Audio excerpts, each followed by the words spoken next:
buenas noches, qué gran gusto saludarla nuevamente en una emisión más de esta antesala informativa. Hoy día jueves 9 de marzo, luego de la reflexión que debimos de haber generado el día de ayer, tenemos información que presentarle en estos próximos minutos y como todos los días, por supuesto, gracias por el honor de su preferencia. Soy Michelle Delgado y Eduardo Sánchez, juntos, por supuesto, para darle a conocer la información más relevante. Eduardo, ¿cómo estás? Me encuentro muy bien de estar aquí otra vez en este jueves, ya listos para finalizar la semana. Tenemos muchísima información preparada para todos ustedes. Una vez más, gracias por su preferencia y bueno, todo listo para darles la mejor información. Así es, pero quiero que retomemos antes de comenzar con todo el desglose informativo, una parte de la reflexión que tenemos que haber generado el día de ayer. Vimos en las calles importantes movilizaciones de mujeres que exigimos, que seguimos alzando la voz por todavía la igualdad de derechos que nos corresponden y a lo que tenemos que tener, por supuesto, acceso. Este movimiento que a veces incomoda, porque esa es una realidad, el feminismo no tiene que verse como solamente un tema disruptivo o algo que genera molestia. El feminismo tiene que entenderse como una manera de reivindicar la manera en que las mujeres nos empoderamos todos los días. Y eso es lo que el 8 de marzo tiene por objetivo. Comprender que como mujeres tenemos que seguir manteniendo el acceso a nuestra seguridad, a nuestra integridad, a los derechos. En esta misma fecha, quiero invitar a las mujeres que son legisladoras, funcionarias, alcaldesas, ministras de la Suprema Corte, juezas y magistradas, a que recuerden que la sororidad que tanto promovemos no tiene colores y que ellas han decidido asumir una posición desde las máximas tribunas y trincheras para contribuir a sumar elementos que garanticen la seguridad y la integridad de todas las mujeres para cada día. Esa es la responsabilidad que decidieron asumir. ¿Qué nos corresponde a las demás? Educar, reflexionar y seguir promoviendo lo que hemos hecho hasta ahora. Esta lucha que nos ha llevado muchos años y que nos ha antecedido, hoy tenemos que seguirla manteniendo por las mujeres que estamos en este momento y las que vienen. Pero también recordar que ante la pregunta del por qué nos violentan, mantener presente que esto sucede porque allá afuera, en el mundo real en el que vivimos, hay muchas personas violentadas en silencio. Y es también nuestra responsabilidad asumir y alzar la voz aquellas que hemos sobrevivido a abusos psicológicos, sexuales, económicos y cualquier otro tipo de agresión por la que hemos sido violentadas, porque alzando nuestra voz, hacemos que otras mujeres que enfrentan la misma situación abran los ojos y comprendan que esa violencia no es su culpa y que no tienen por qué permitirla. Que este 8 de marzo se mantenga latente todos los días y que desde cada uno de nuestros espacios y trincheras, como mujeres, realmente promovamos con el ejemplo lo que es la sororidad, pero sobre todo que sigamos conminando a no seguir haciendo estas diferencias de género, porque nuestras debilidades que nos han hecho creer durante todo tiempo como mujeres son en realidad fortalezas, y los hombres no son nuestros enemigos, son un equipo, somos seres humanos que compartimos el mismo espacio, y eso es lo que tenemos que comprender y aprender a vivir, a convivir y a respetarnos. Que los hombres asuman también la responsabilidad y la parte que les toca y que sean también promotores activos junto con nosotras de seguir alcanzando los derechos y de no permitir que cada vez seamos menos mujeres en este país. Este movimiento no es conservador como lo han dicho en Palacio Nacional. Este movimiento es genuino y solamente estamos pidiendo lo que nos corresponde, lo que algún día dejaremos de pedir porque cansa tener que explicarlo. Que cada vez seamos más promotoras, más mujeres dentro de este movimiento. Así quiero que empecemos esta antesala informativa y Eduardo, tú tuviste la oportunidad ayer de salir a reportear, de vivir lo que estaba sucediendo en las calles, que son muchas las exigencias que tenemos, pero también muchas las tareas que tenemos que asumir. Definitivamente, palabras sensatas y necesarias lo que nos deja este 8 de marzo, que también, coincido contigo, debería ser, debería ser llevado a todo el año, no debería ser solo una fecha que es visitado como un aniversario, no, debería ser visitado como valores, prácticas que se tienen que buscar en todo el año. Mitch, así como tú mencionabas, este 8 de marzo se realizó una gran movilización en toda la República Mexicana. Entre estas ciudades, sabemos que la Ciudad de México es la que tiene una gran cantidad de marchas. Increíblemente, la ciudad de Pachuca de Soto, donde el equipo de Antesala Informativa realizó la cobertura de una manifestación masiva, finalmente, de acuerdo a las cifras principales, fue la segunda ciudad con mayor cantidad de personas que asistieron a esta manifestación. Una noticia muy interesante. Todos los detalles de esta nota los tenemos a continuación a cargo de Paloma Pérez.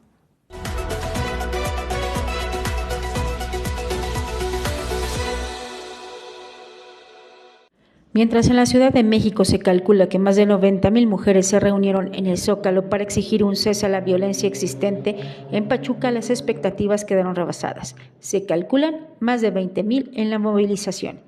En su mayoría, jóvenes entre los 15 y 20 años de edad tomaron las calles del primer cuadro de la capital hidalguense para demandar no solo a las autoridades, sino a los acosadores un alto total. Cifras oficiales precisan que un 70% de las mujeres han sido víctimas de algún tipo de violencia en distintos momentos de su vida, sin que exista un castigo. Pancartas alusivas, tendederos con denuncias anónimas y señalamientos directos hacia académicos de instituciones públicas y privadas pidieron justicia contra estos. Madres con carreolas, otras con sus hijos en brazos, levantaron la voz este 8 de marzo y recorrieron más de 10 kilómetros partiendo de la Glorieta Revolución con rumbo a Plaza Juárez. La encuesta nacional sobre la dinámica de las relaciones en los hogares 2021 señala que 3 de cada 10 embarazadas han sufrido violencia obstétrica. Ahí, vestidas de morado, verde y negro, colores predominantes en esta marcha, ejercieron su derecho a protestar, a denunciar a quienes las han violentado por más de una ocasión, ya sean conocidos, familiares y otro tipo de personas. El 40% de las mujeres asesinadas tenían entre 20 y 35 años de edad. La mayoría de ellas perdieron la vida en manos de sus parejas y círculo cercano. Pero también se sumaron hombres que mostraron su respaldo a quienes han sido víctimas de agresiones, padres de familia en busca de sus hijas y otros en solidaridad por el 8M. Hubo quienes exigen a las autoridades, en este caso a la Procuraduría General de Justicia, investigar feminicidios como es el caso de Itzel, madre de un menor asesinada en las afueras de su hogar en el mes de enero. De Noticias, Paloma Pérez. Palabras poderosas y también datos impresionantes de lo que se vivió en esta marcha. Y no solo eso, sino también lo que pudimos presenciar, no solo padres de familia, también seres queridos que a pesar de ser hombres también estaban por esa causa y que querían encontrar no solo justicia para sus seres queridos, para las mujeres, que finalmente se volvió uno de los temas más llamativos dentro de la marcha.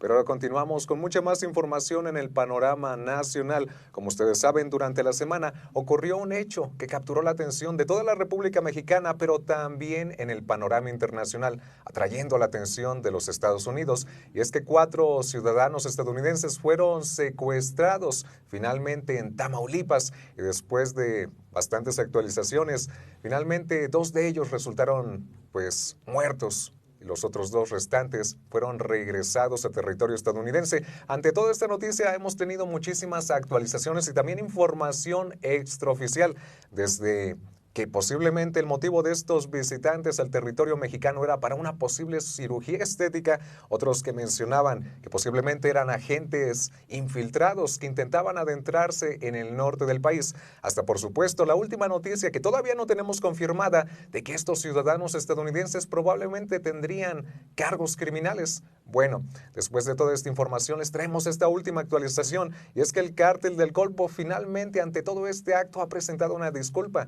y también ha liberado a muchas más personas. Todos los detalles de esta nota muy interesante, de este caso tan importante, los tenemos a continuación. Con el rostro cubierto y maniatado, 5 sujetos presuntamente responsables del asesinato de 4 estadounidenses fueron entregados por el Grupo Escorpión, perteneciente al Cártel del Golfo, este miércoles en la noche. Una nota colocada en la que ofrecen sus disculpas junto con una camioneta en la que viajaba este grupo indisciplinado fue abandonada en calles de Matamoros. Los acusan de haber participado en el secuestro del pasado 3 de marzo. En la misiva, colocada en el parabrisas de una pick-up color negro, muestran sus condolencias a deudos de Arely Pablo Servando, de 33 años de edad, por ende, con la sociedad matamorense. Con la rúbrica del Cártel del Golfo, Grupos Escorpión afirmó que estamos comprometidos a que esos errores que causaron indisciplina no se repitan y paguen los responsables, sea quien sea. De igual forma, extienden sus condolencias a las familias de los 2 norteamericanos muertos, de quienes ahora se habla que tenían antecedentes penales, al igual que sus otros 2 compañeros. A pesar de los rumores vertidos en cuanto a su visita y su posible nexo con el FBI y la DEA, surgieron nuevas versiones con respecto a su situación legal, ya que los 4 estarían involucrados en la venta y distribución de drogas. Se dice que la presunta cirugía por efectuarse en Latavia McGee sería una pantalla, ya que no hay una relación de una clínica para tal efecto, quien ya fue acusada por el consumo de drogas en sus 5 hijos. De Noticias, Paloma Pérez.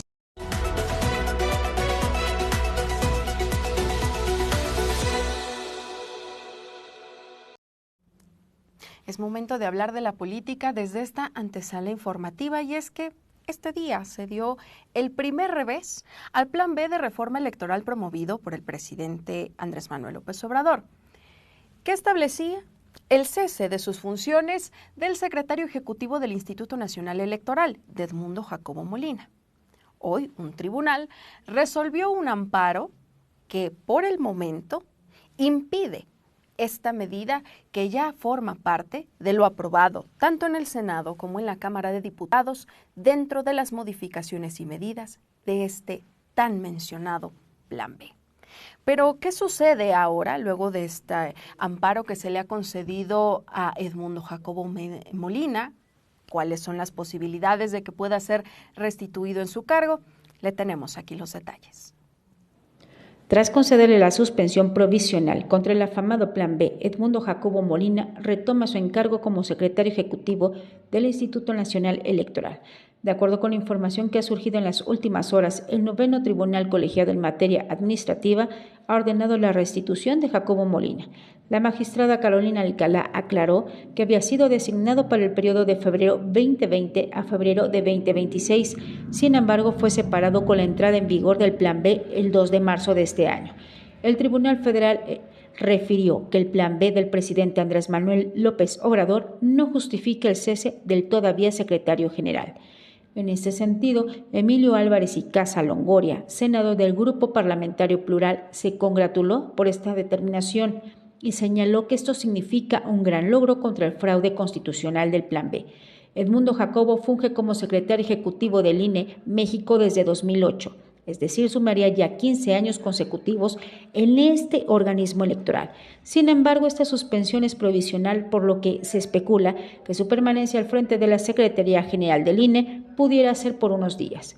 En contraparte, Alejandro Armenta, presidente de la mesa directiva del Senado, reprobó la postura de magistrados y recordó que Edmundo Jacobo y Lorenzo Córdoba se mofaron de la comunidad indígena. De Noticias, Paloma Pérez.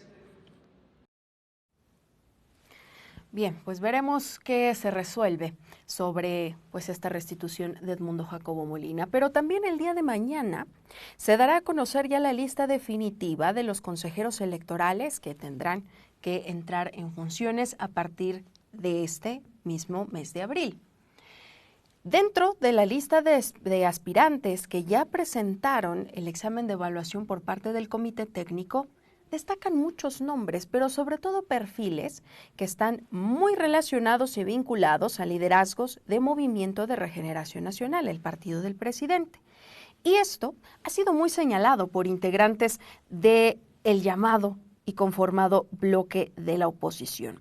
En esta evaluación, en este examen, el órgano evaluador presentó los resultados en 2 listas, una con 102 mujeres y otra con el mismo número de hombres, para garantizar la igualdad dentro de esta contienda para asumir las consejerías electorales. Dentro de este listado aparecen nombres como Berta Alcalde Luján y Jaime Miguel Castañeda Salas, quienes han sido señalados por alcanzar de los puntajes más altos en este examen que aplicó el Comité Técnico de Evaluación y por su particular cercanía a Morena. Por este hecho, pues algunos integrantes de la oposición han señalado que se pudo haber incurrido en algún fraude al aplicar el examen por este vínculo cercano que se sostiene con estos liderazgos del otro partido. Por ejemplo, Berta Alcalde Luján es hermana de la secretaria del Trabajo y Previsión Social Luisa María Alcalde e hija de Berta Luján, ex consejera nacional de Morena y cercana al presidente Andrés Manuel López Obrador desde que fue jefe de gobierno del antiguo Distrito Federal. Por su parte, Jaime Castañeda Salas, quien alcanzó los 79 aciertos de la evaluación de 80 reactivos, actualmente es coordinador de asesores de la representación de Morena ante el INE y desde 2021. Pero también él fue titular de la Unidad de Asuntos Jurídicos de la Secretaría de la Función Pública y antes representante de Morena ante el Consejo General del INE en 2015. De la misma lista de evaluados, también está el nombre de la tabasqueña Madaí Merino Damián, quien también obtuvo uno de los puntajes más altos, al lograr 74 aciertos en la evaluación. Y se trata de una exconsejera presidenta del Instituto Electoral y de Participación Ciudadana de Tabasco, que concluyó su cargo en septiembre de 2021, pero esto sucedió justo cuando Adán Augusto López fue electo gobernador del estado. De los 2 hombres evaluados, el segundo lugar lo obtuvo Armando Ocampo Zambrano, quien alcanzó 78 puntos y es actual funcionario de la Procuraduría Fiscal de la Federación y extitular de la Comisión Ejecutiva de Atención a Víctimas de la Ciudad de México. Quien también obtuvo un buen porcentaje, con 70 puntos, fue Netzaí Sandoval, hermano de la Secretaría de la Función Pública Irma Eréndira Sandoval Ballesteros y del diputado de Morena Pablo Amílcar Sandoval. Es abogado en Derecho Internacional para los Derechos Humanos y profesor de la materia de amparo en la Universidad Iberoamericana. El órgano evaluador presentó ya los resultados de estas 2 listas, conformado por 204 personas que presentaron el examen, de las 508 que se presentaron originalmente. La calificación más baja registrada fue de 30 aciertos. Los inconformes a los resultados podrán hacer sus aclaraciones pertinentes y en sesión pública el día de mañana el comité evaluador va a dar a conocer este listado definitivo de quienes pasan a la tercera etapa, consistente en una evaluación de idoneidad, tras lo cual va a quedar ya la lista definitiva de 50 hombres y 50 mujeres que van a ser sometidos a entrevistas personales para, ahora sí, definir quienes encabezarán como consejeros del Instituto Nacional Electoral. Hay que estar muy al pendiente, se trata de el árbitro electoral, estos consejeros que asumirán nuevas funciones y que por supuesto monitorearán las próximas elecciones en nuestro país. Ahora pasemos a otro tema de lo que sucedió dentro de la conferencia mañanera del presidente, que hoy tuvo una particularidad porque se dio desde lo que le llamó el presidente como el búnker de Genaro García Luna. Y es que este personaje, este exfuncionario que formó parte de la administración del expresidente Felipe Calderón, ha acaparado las primeras planas de la prensa durante estas últimas semanas al ser declarado culpable por delitos de narcotráfico y su uso de influencias para poder tener el ingreso de estas drogas hacia los Estados Unidos. En torno a esto, en nuestro país se han estado realizando diversas investigaciones y el titular de la Unidad de Inteligencia Financiera, Pablo Gómez, informó desde la conferencia mañanera que el Partido Acción Nacional, al que se le ha vinculado a Genaro García Luna, hizo al menos una transferencia de 1.2 millones de pesos a una empresa vinculada a lo que le llaman trama de corrupción creada por este exfuncionario. Gómez reiteró que García Luna tejió una red de empresas con recursos de origen ilícito con las que se adquirieron bienes muebles e inmuebles en los Estados Unidos por más de 700 millones de dólares y que ahora apuntan al Partido Acción Nacional como parte de esta misma trama de corrupción. Pablo Gómez también informó que tras el análisis de las operaciones financieras de la empresa Galax Security, se detectó que el 24 de abril de 2015 hubo una transferencia bancaria a través del sistema SPEI por 1.160.000 pesos del Partido Acción Nacional a la empresa cuyo socio era Genaro García Luna.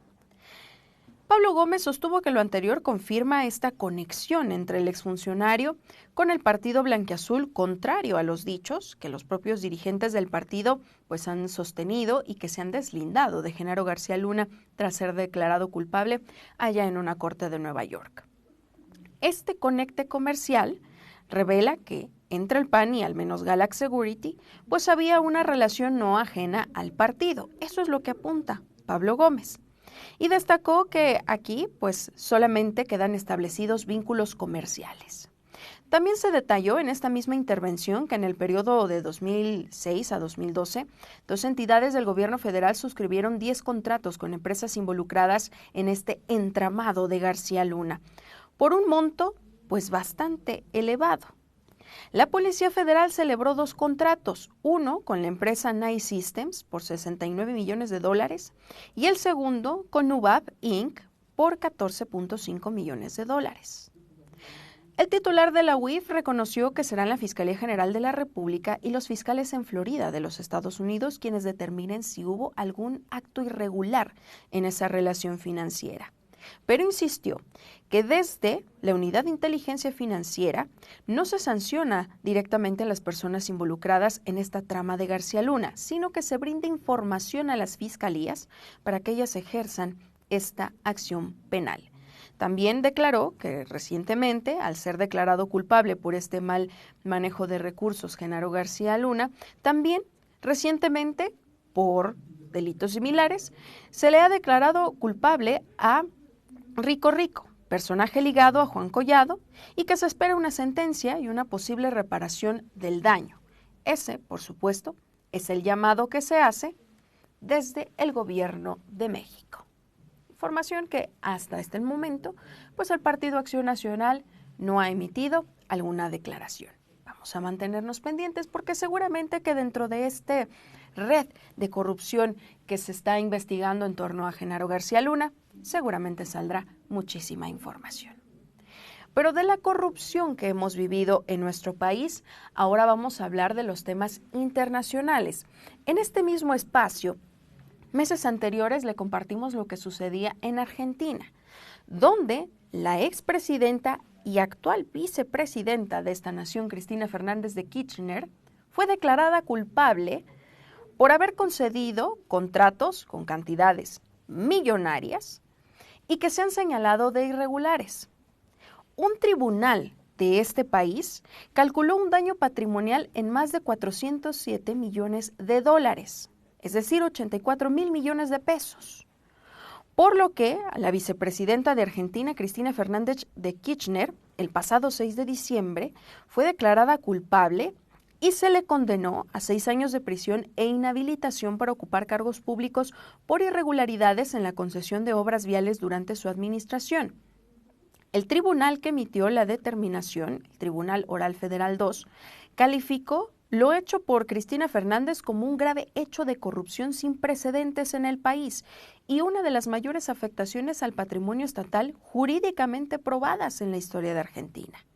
Además, el tribunal consideró un cliché también la defensa de la expresidenta Fernández, ya que consideró que el proceso fue una expresión concreta de guerra judicial, llevada por sus opositores políticos, el Poder Judicial y algunos medios de comunicación.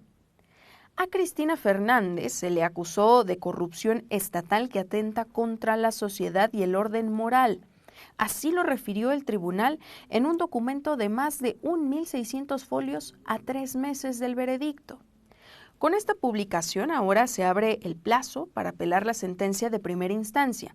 En un principio se trata de un periodo de 10 días que podría por supuesto, ampliarse, así lo han destacado fuentes judiciales allá en Argentina. Sin embargo, Cristina Fernández de Kirchner goza de fuero porque actualmente es vicepresidenta de la Nación y presidenta del Senado, que además, para el día de mañana, tiene previsto un acto público en la localidad de Río Negro Sur, que curiosamente coincide en un periodo en que comienzan a generarse expectativas sobre las precandidaturas para las elecciones presidenciales y parlamentarias de este octubre. Además de Cristina Fernández, fueron condenados el empresario Lázaro Báez, beneficiario de las licitaciones, y otras 8 empresas, de las cuales 3 personas fueron absueltos y 1 también porque la causa prescribió. El tribunal reiteró que este daño patrimonial, por supuesto, que atenta contra la nación y es histórico. Hasta el momento, pues con el fuero, Cristina Fernández de Kirchner no ha podido cumplir la sanción que se le otorgó. Y esto ha resultado, ante todas luces, un escándalo mediático muy importante por lo que está sucediendo en Argentina y sobre todo también las condiciones económicas que enfrenta el país, también los temas sociales. Sin embargo, pues bueno, son casos de corrupción muy debatibles y que también desde el gobierno de México, pues a Cristina Fernández de Kirchner, el presidente, le ha mostrado su solidaridad.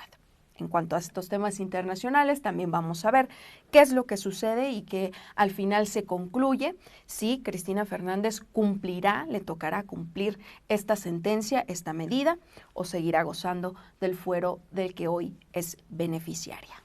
Definitivamente, eso es lo que sucede en el mundo en estos momentos, pero ahora ha llegado el momento de regresar a México porque vamos a entrar en materia de los estados. Tenemos información muy importante en cuestión de los próximos comicios electorales que tenemos aquí en la entidad mexiquense. Bueno, hemos tenido una cantidad récord de denuncias. Finalmente tenemos una más y es que Karina Montoya denunció a un representante del NAEM, esto por violencia política. Tenemos todos los detalles a continuación porque ya tenemos a Damari Arriola en el estudio.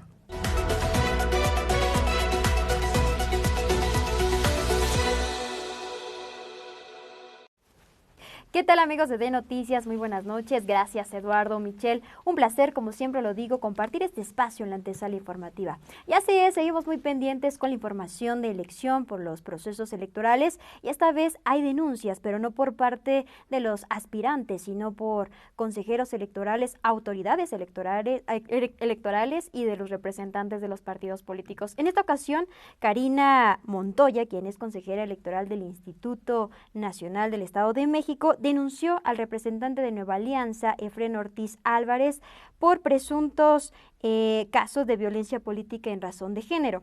Su denuncia fue presentada ante la oficialía de partes de dicho órgano electoral, donde señaló que el representante hizo diversas expresiones verbales, así como microfaciales y de lenguaje corporal que demuestran violencia política en razón de género.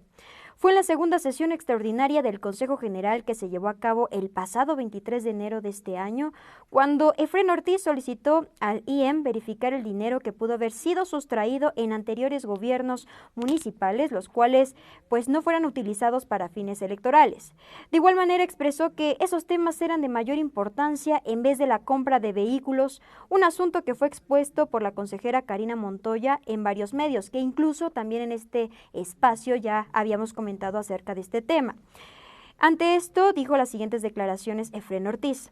No nos podemos quedar callados, consejera Vaquera. Perdón que se lo diga a usted porque en el caso de las camionetas no era un tema de corrupción.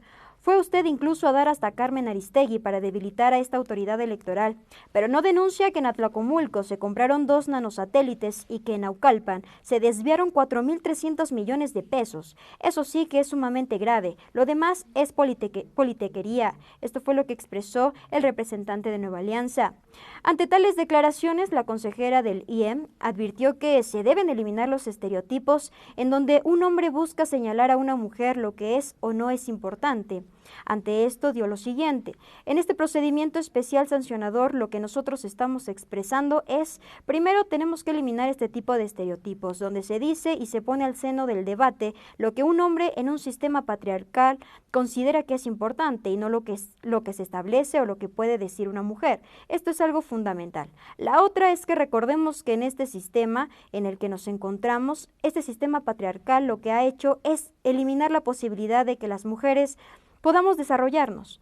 Fue lo que declaró Karina Montoya tras expresar que los diálogos de las mujeres pues no debe de ser cuestionado.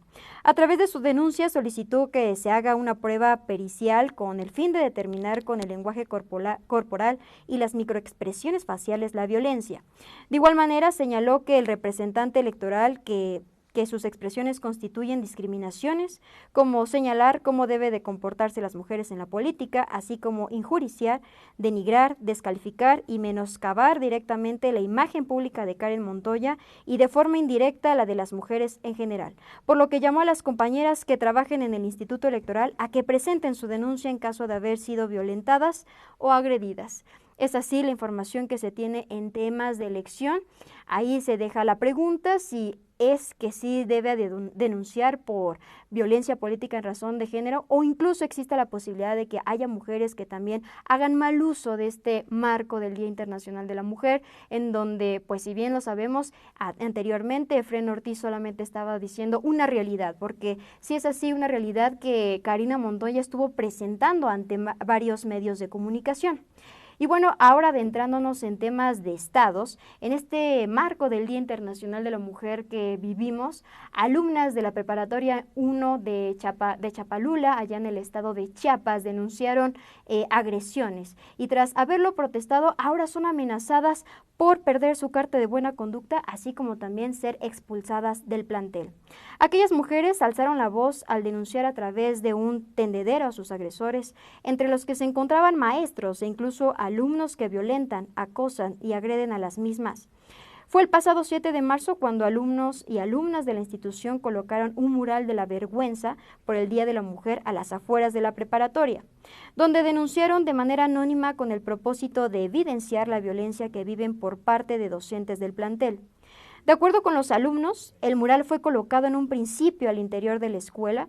Sin embargo, el director lo mandó a retirar, motivo por el que decidieron exponerlo ahora en las paredes de afuera y así informarle a la sociedad lo que pasa al interior de la institución. Las víctimas acusaron que en dicha preparatoria los directivos y los maestros se cubren entre ellos mismos, debido a que existen denuncias en contra de los mismos desde años atrás y no ha trascendido absolutamente nada. Por lo que las alumnas afirmaron que no van a parar hasta que la autoridad ejerza justicia y castigue a sus agresores. Asimismo, exigen que no se tome represalia por denunciar estos actos, sino que exista una igualdad de género. Ante tal situación, padres de familia se dieron cita a las afueras del bachillerato para pedir respuesta a los directivos, debido a que los alumnos declararon que no les estaban impartiendo sus clases y mucho menos los dejaban salir del plantel, por lo que exigen que los maestros den la cara y expliquen qué es lo que está pasando. Situaciones como estas existen en varias ciudades, estados y en todo el mundo, que bueno, como bien lo reiteraba mi compañera Michelle al principio de darle apertura a este espacio informativo, hay que reflexionar no solamente en este marco del Día Internacional de la Mujer, alzar la voz, sino todos los días, porque son situaciones que no pueden dejar pasar desapercibidas. Hasta aquí es mi información que se tiene en este día y yo agradezco por este espacio. Regresamos al otro lado del estudio con mis compañeros. Excelente noche.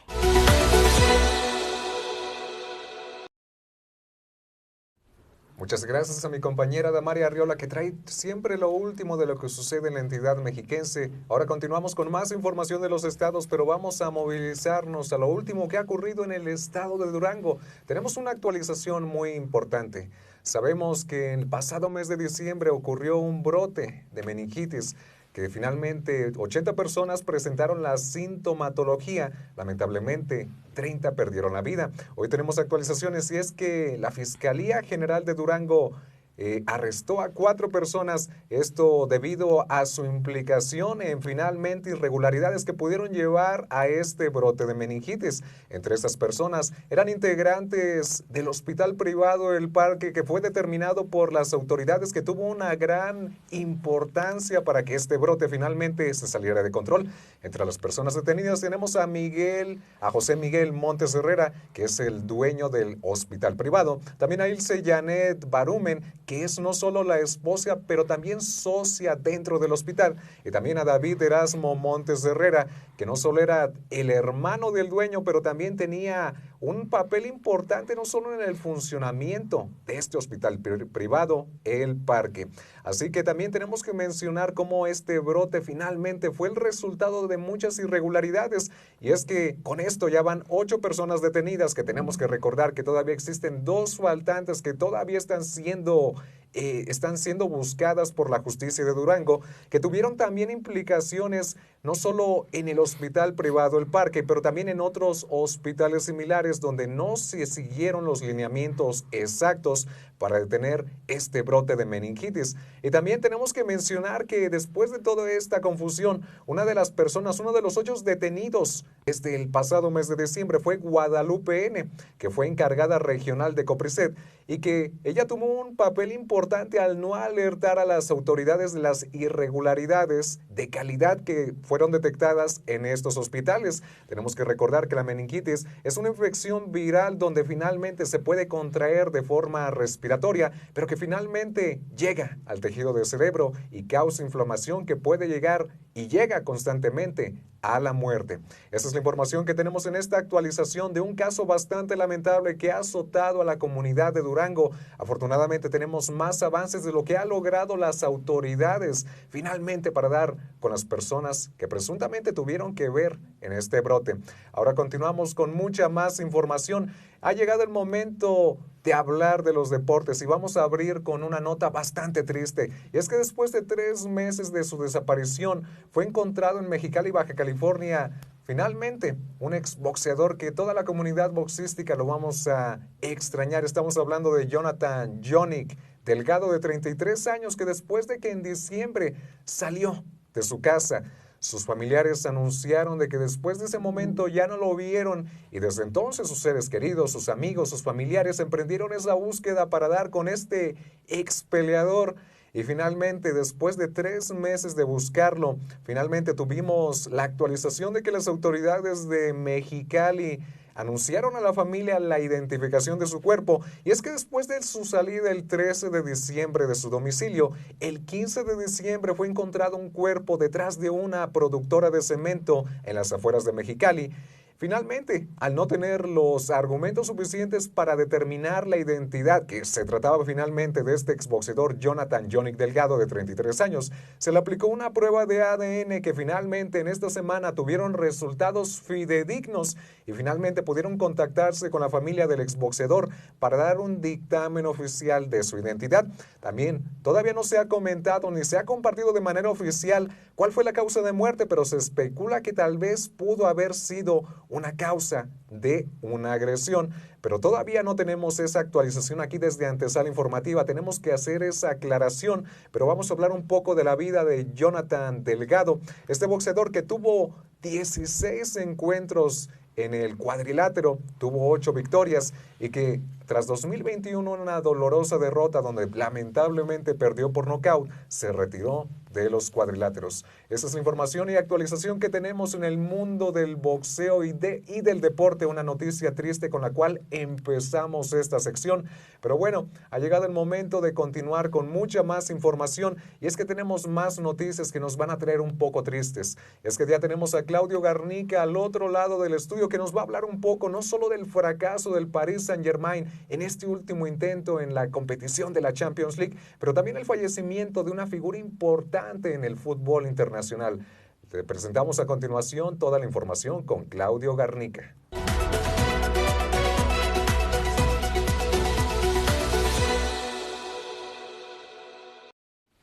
Muchísimas gracias, Eduardo. Bueno, vaya manera de arrancar, por supuesto, deseando desde este espacio que descanse en paz este exboxeador mexicano. Pero ahora continuamos con la información en torno a los deportes y bueno, vamos a hablar justamente de esta eliminación del Paris Saint-Germain. Ayer cayeron 2-0 ante el Bayern Múnich, marcador global de 3-0, pero ¿qué es lo realmente importante en la eliminación del Paris Saint-Germain? ¿Sabe usted cuánto costó esta eliminación? Bueno, pues les compartimos que los datos desde 2011 en que los jeques cataríes compraron al equipo, bueno, pues ascienden a 1.349 millones de euros desde su llegada en 2011, es decir, 12 años haciendo una gran inversión en fichajes y bueno, todo esto se traduce a solamente una final de Champions League. Sí, como lo escuchó muy bien, 1.349 millones para solamente una final en estos 12 años,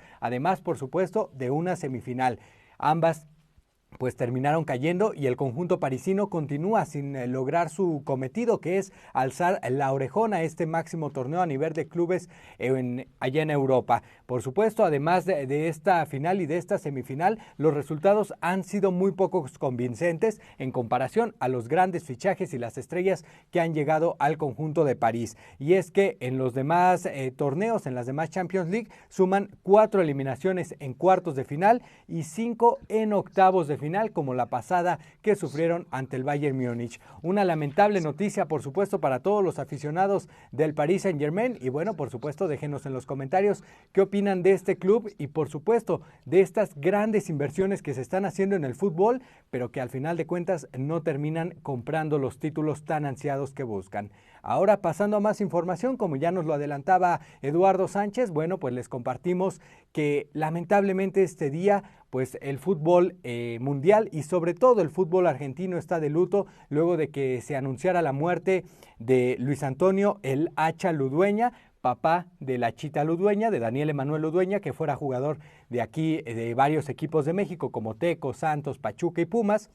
Bueno, pues su padre a los 69 años de edad perdió la lucha. Él tenía cáncer desde hace varios años y bueno, se encontraba constantemente en tratamientos de salud. Sin embargo, pues esta enfermedad derivó en una muerte cerebrovascular y este día se ha informado de su terrible deceso. Un gran futbolista que fue apodado por allá de los años 70 por el Club Talleres de Córdoba de Argentina como el dios del fútbol, y es que era un regateador nato, un atacante muy habilidoso y uno de los mejores futbolistas que Argentina vio. Lamentablemente le ganaron los excesos y los vicios y su carrera no pudo triunfar como todos esperaban. Inclusive del campeonato de Argentina en 1978 quedó fuera de la selección por una lesión. Diferentes circunstancias que truncaron su carrera, sin embargo, se les recuerda con mucho cariño en el fútbol argentino y por supuesto en el fútbol mundial. Desde aquí, desde Antesala Informativa, deseamos por supuesto una pronta recuperación para toda su familia después de la gran pérdida. Michelle, Eduardo, es la información en materia deportiva. Yo regreso del otro lado del estudio con ustedes.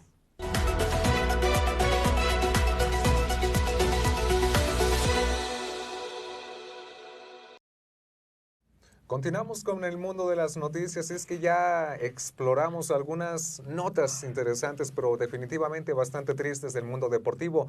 Lamentablemente nos ha tocado adentrarnos en una nota bastante alarmante dentro del mundo del entretenimiento, sobre todo si usted es fanático de la saga de películas de ciencia ficción. Estamos hablando de Star Wars.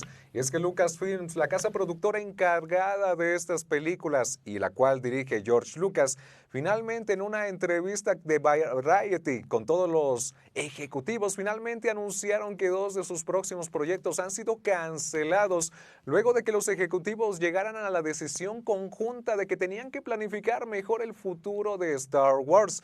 Vamos a hablar un poco de esos proyectos que finalmente fueron cancelados en la última semana. Estamos hablando de un proyecto paralelo del universo de Star Wars dirigido por Kevin Feige, y también el segundo proyecto, el cual se me hace el más interesante y que probablemente es una lástima que haya sido cancelado. Quién sabe si a futuro podrían volver a planificarlo. Nos referimos a esta película de Patty Jenkins, la directora que finalmente nos trajo las 2 cintas de Wonder Woman del universo de DC Comics.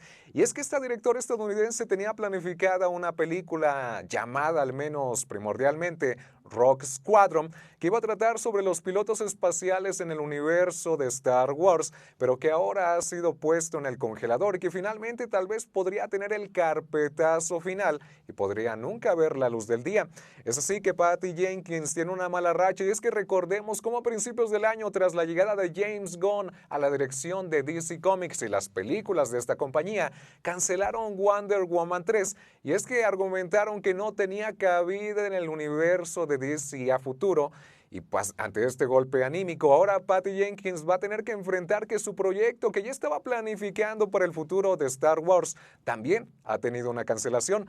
Vamos a hablar también de este proyecto que al menos por ahora todavía no ha sido cancelado, y es que ya le dieron carpetazo a Kevin Feige, a Patty Jenkins, pero al que parece que todavía sobrevive o está en el respirador artificial se trata de Taika Waititi, este director que nos trajo las últimas 2 cintas de Thor en el universo de Marvel y que todavía tiene un proyecto bajo la manga que, a pesar de que todavía existe bastante secretismo sobre cuál podría ser la historia, los personajes o incluso el contexto en el universo de estas películas, finalmente todavía no se ha dado un dictamen sobre el futuro de esta película del director neozelandés Taika Waititi.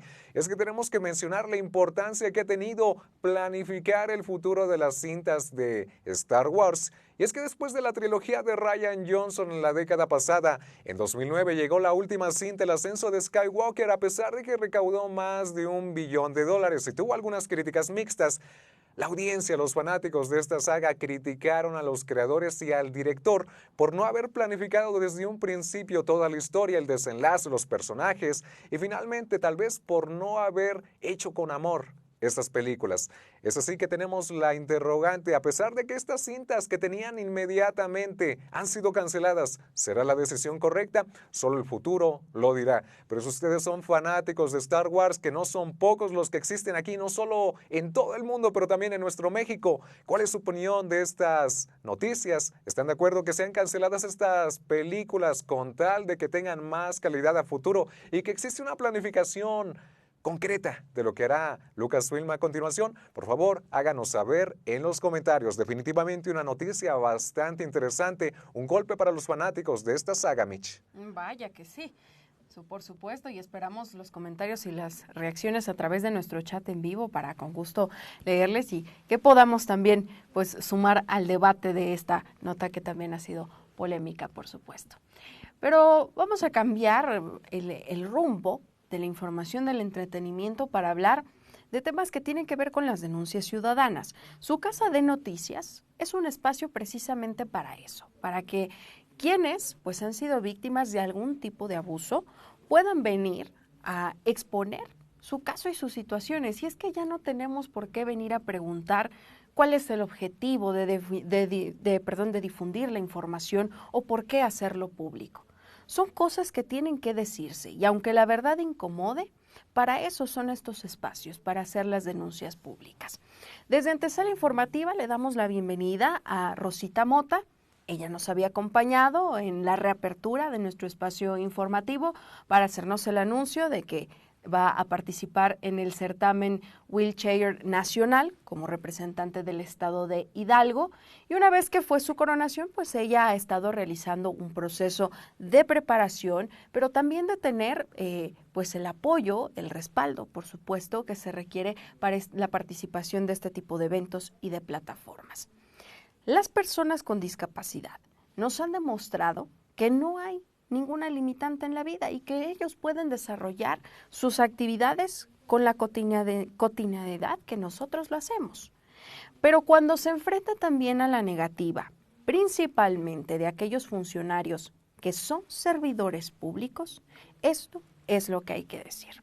Rosita Mota, te tenemos en enlace vía Zoom y ahí estamos estableciendo la conexión contigo. Ahí te tengo en la pantalla. Primero, bienvenida a este espacio, que por supuesto es tu casa, es de noticias, y que desafortunadamente hoy vienes a compartirnos lo que ha sucedido en estas últimas semanas, esta serie de de abusos, de arbitrariedades a las que has sido objeto derivado de tu participación en el certamen, pero también hay que decirlo, como trabajadora en el Ayuntamiento Municipal allá en Tezontepec de Aldama, Hidalgo. Buenas noches, Rosita.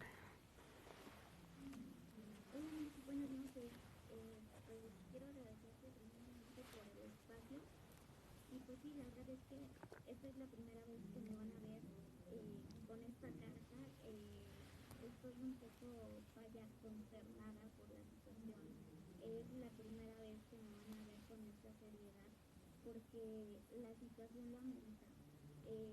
Realmente, pues creo que ya se hizo público en redes sociales de parte del certamen, pues hay un video de apoyo y voy a empezar pues por decir y por narrar los sucesos. Primero quiero aclarar que no tengo nada en contra del ingeniero Santiago Hernández Según. Es mami. Todo esto empezó el 6 de febrero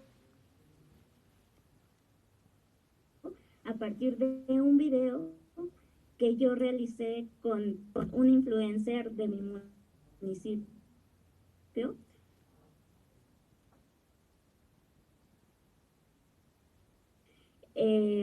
Al término del envío del alcalde, de que no recibí, no contesté porque ya sabía cuál era la situación.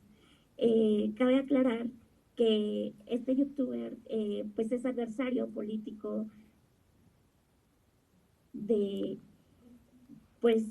ayuntamiento. Entonces el alcalde me manda un mensaje en donde me pide que por favor baje el video que acabo de subir a redes sociales, en donde no hicimos más que concientizar la parte de que las personas con discapacidad nos enfrentamos a calles no aptas, a la dificultad de no tener rampas, nos enfrentamos a muchísimos peligros en nuestro andar por las calles.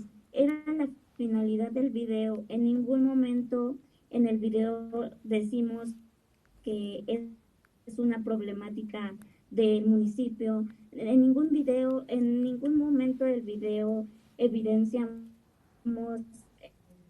al alcalde. Entonces, a los mensajes, obviamente le digo que no voy a bajar el video porque eso sería contrario a mis ideales. Porque si yo estoy en este certamen es para demostrar, precisamente para hacer conciencia de las dificultades a las que nos enfrentamos las personas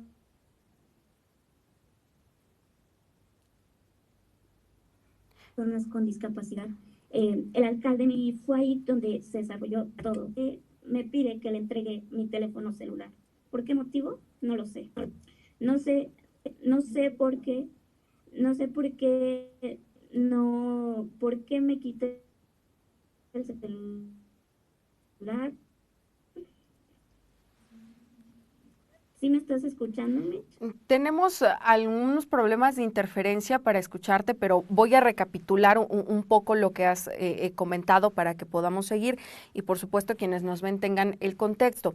Como parte de las actividades del certamen, tú difundiste un video en redes sociales donde expones pues cómo tienes que moverte por tu municipio todos los días para generar esta parte de concientización sobre las personas con discapacidad. Sí, de hecho, yo tampoco te escucho al 100%. Ok, bueno, voy a seguir darles el contexto. Tú subes este video con alguien que presuntamente es un adversario político al alcalde del municipio de Tezontepec de Aldama, y derivado de eso él te pide bajar el video, evidentemente por cuestiones políticas, pero en esta reunión que tú tienes, él te pide que le entregues tu teléfono celular para evitar que pudieras grabar o la conversación o tener algún registro de la conversación que tenías con el alcalde. Y preguntarte, Rosita, ¿cómo ha sido tu comunicación con el presidente municipal hasta este momento? ¿Qué más ha sucedido derivado de la publicación de este video?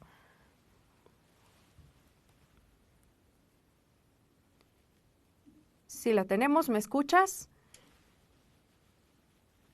Tenemos evidentemente problemas de conexión propio de las plataformas digitales, pero Rosita, si me escuchas y pudieras compartirnos después qué sucedió en esta reunión. La situación. Sí, yo sí te escucho.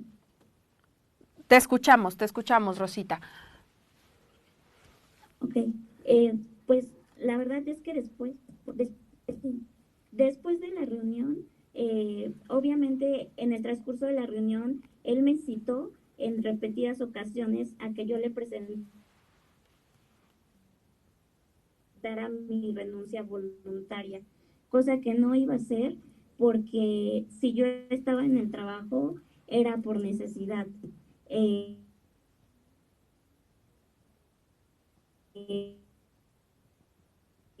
yo le argumenté que no al ayuntamiento ni a la administración y siguió insistiendo en que lo bajara y al no llegar a un acuerdo, yo pues tuve que proponer erróneamente que hiciéramos un video, él y yo, donde él mostrara que pues el apoyo hacia mí y pues de alguna manera remediar. Al siguiente día realizamos el video con él. Cabe aclarar que tardó más de 40 minutos en llegar y al término del en vivo, apenas cortamos, el alcalde se retiró sin darme las gracias, sin más. A partir de ese video, la situación en mi trabajo se vio afectada. Tensión, de parte de los compañeros, pues ya era súper incómodo llegar a mi espacio de trabajo porque todos me miraban, todos pues me evidenciaban, ¿no?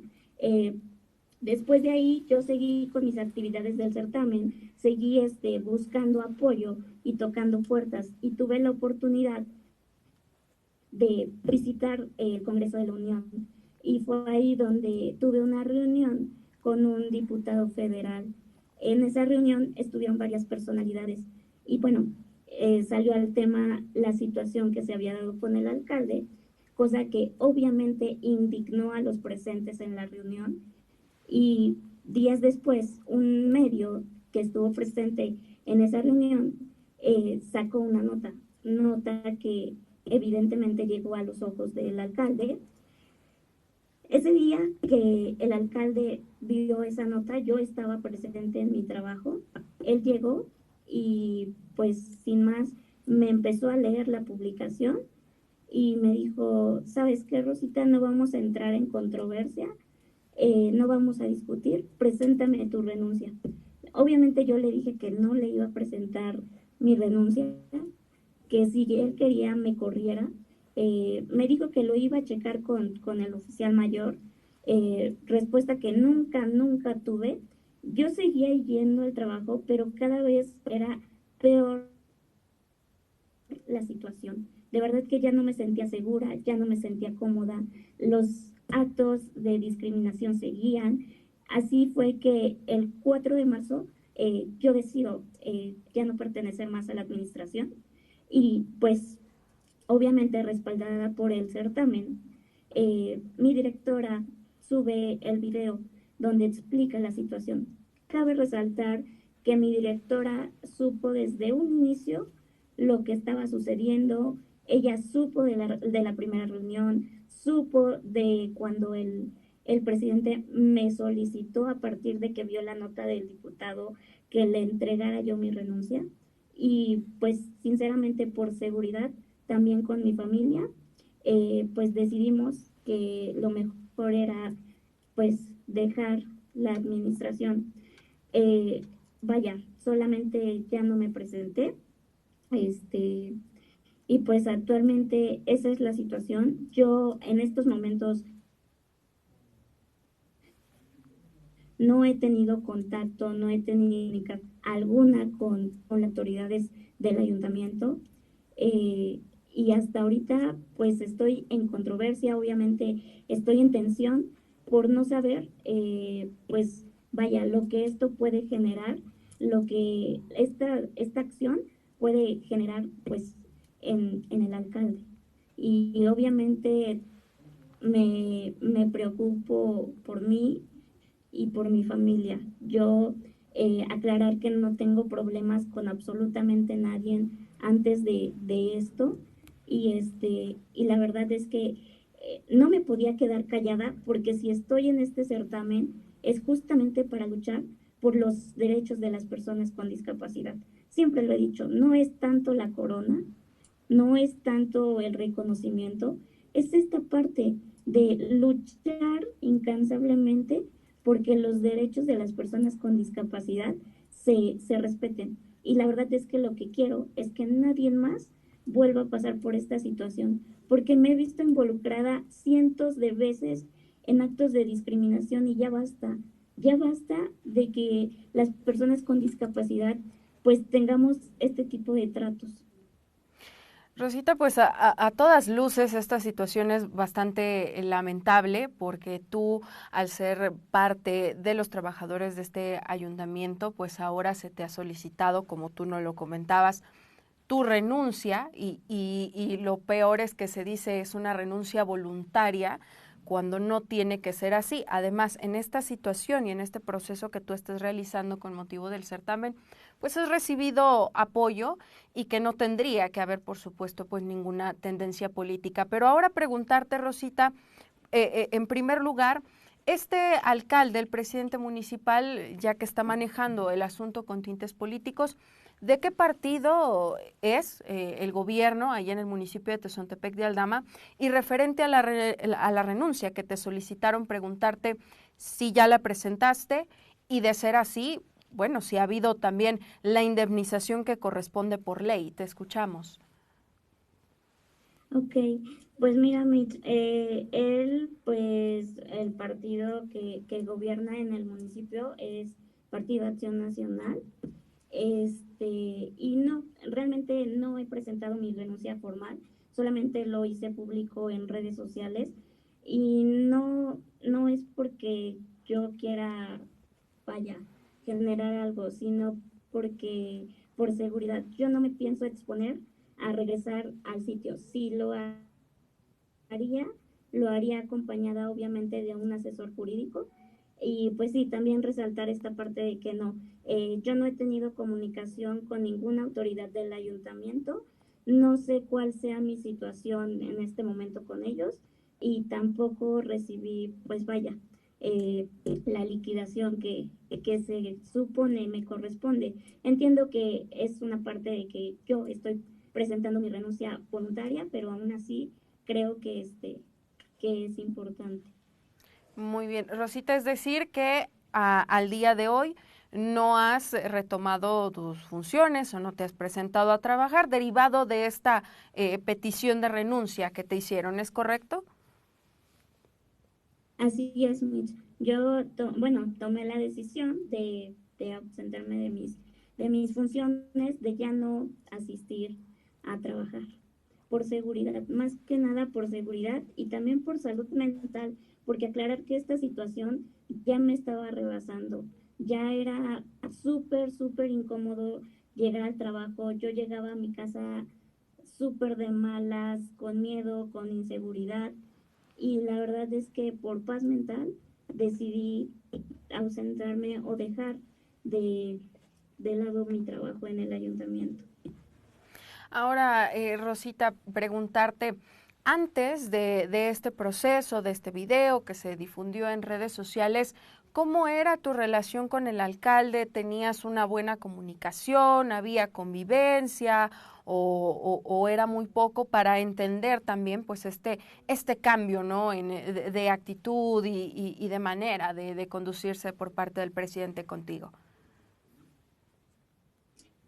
Pues mira, comunicación como tal con el alcalde yo no tenía, incluso fue pues el conflicto principal, que yo no pude comunicarle en ningún momento de la actividad que estaba haciendo en el certamen, porque yo no tenía forma de contactarme con él, yo no tenía su contacto, pocas veces yo lo veía cuando llegaba a las instalaciones del ayuntamiento, pero en el transcurso, bueno, desde que inició el año, yo al alcalde no lo había visto. Entonces no había tenido la oportunidad de platicar abiertamente con él sobre qué se trataba el proyecto y las actividades previas que yo iba a realizar, porque si eso hubiera sido el caso, creo que no hubiéramos tenido que llegar a esto. Claro, y por supuesto que este proceso que tú estás viviendo como representante estatal en este certamen, al ser una embajadora, una voz que también da visibilidad a las personas con discapacidad, pues que no debería de tener influencias políticas. Solo para retomar, Rosita, y concluir, ¿qué es lo que sigue? ¿Qué es lo que piensas hacer ahora, ya que no estás pues trabajando en tus actividades, que eso también entiendo representa, por supuesto, un ingreso económico importante para ti? ¿Qué has pensado de lo que sigue ahora? Pues en realidad, pues lo que yo quiero es ahorita en este momento, obviamente, buscar un nuevo trabajo, porque como tú bien lo mencionas, es un ingreso económico con el cual pues yo y mi familia pues contábamos, era un apoyo también para ellos, pero buscar un nuevo trabajo y sobre todo seguir trabajando con actividades del certamen, porque sí, la situación me desenfocó un poco del objetivo. eh, Soy sincera que he descuidado ciertas cosas en cuanto al certamen, pero hoy me siento más fuerte que nunca y lo digo abiertamente, voy por esa corona, voy a representar al Estado de manera que debe de ser, y por supuesto que estas acciones solamente me hacen sentirme más fuerte, empoderarme más, y pues nada, yo voy por todo y pues solamente espero que esta situación pues no la pase nadie más, porque de verdad es algo muy, muy doloroso, es algo muy complicado vivir con esa incertidumbre, y pues lo único que yo busco es que pues todo esto que se acabe y que las personas con discapacidad pues dejemos de sufrir estos sucesos de discriminación y de humillación. Rosita, pues desde este espacio nuestra solidaridad absoluta ante pues esta presión psicológica que viviste durante varios días derivado de este video que haces como parte de las actividades del certamen, y bueno, no fue del agrado del alcalde al apuntar que fue realizado con un adversario político y que no tendría que ser así, porque la labor que estás haciendo pues va más allá de temas políticos, estamos hablando Sí, de causas sociales. sí. Muy bien, Rosita, Así pues es, y sí quiero aclarar ese punto. El certamen es 100% un tema social. Yo lo expreso siempre que me acerco a alguien. Yo voy a tocar las puertas que tenga que tocar. A mí en este certamen no me importan colores, partidos. Yo voy a hacer lo que tenga que hacer porque el sueño se materialice. Pero esto no tiene nada que ver con una situación política. No sé en qué momento pues el alcalde lo tomó de esa manera. bien, pues esperemos, Rosita, al menos pues algún pronunciamiento, alguna disculpa por parte de la autoridad local, que es lo que corresponde cuando se están promoviendo causas sociales y decimos dónde queda la empatía de las autoridades para seguir impulsando a personas como tú, que a pesar de esa condición que te ha tocado vivir, pues cada día eres un ejemplo y nos demuestra que no hay ninguna limitante. Gracias, Rosita Mota, Miss Wheelchair Hidalgo, te mando un abrazo, gracias por tomarnos la comunicación y Muchísimas espero gracias. que pronto podamos venir a abordar en este mismo espacio las actividades y los proyectos sociales que estás realizando. Claro que sí, Mitch, para mí sería un gusto y tenemos esa plática pendiente en el foro ya con Corona y todo. Perfecto, pues ya es un compromiso. Muchas gracias, Rosita Mota, te mando un abrazo. Gracias. Gracias. Gracias, un abrazo.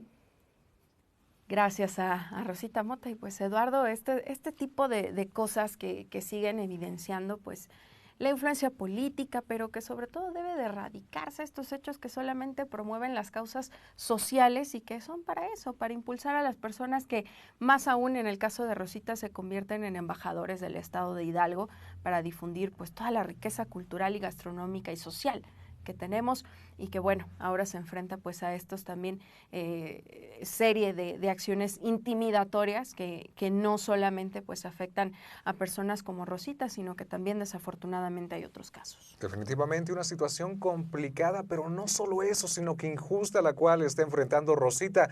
Pero no solo eso, sino que por encima de todo eso también tiene un trasfondo de discriminación, que esto definitivamente, ojalá que finalmente ella tenga un desenlace después de esta situación tan traumática para ella. Desde luego, y que haya, por supuesto, pues más conciencia y empatía para este tipo de proyectos. Y recordarle a usted que nos ve que este espacio, Antesala Informativa y su Casa de Noticias son para eso, para hacer este tipo de denuncias, para alzar la voz ante las injusticias que desafortunadamente enfrentan muchísimas personas. Pero con esto es como llegamos al final en la emisión de este día por Antesala Informativa, agradeciéndole por supuesto su compañía. Y Eduardo, pues ahora sí nos despedimos. Definitivamente después de este día lleno de información, una gran variedad de noticias, nos despedimos, no sin antes agradecerles a todos ustedes por su preferencia aquí en Antesala Informativa, agradecer también a todos nuestros compañeros detrás de cámaras que hacen posible este programa desde ese lado, también a todos los reporteros que están delante de la cámara y por supuesto a ti, Mitch. Desde luego, gracias totales a todos. Mañana viernes, por fin viernes, nos vemos en punto de las 8 de la noche aquí en Antesala Informativa. Michelle Delgado, y le deseo que pase extraordinaria noche y que tenga, por supuesto, buen descanso.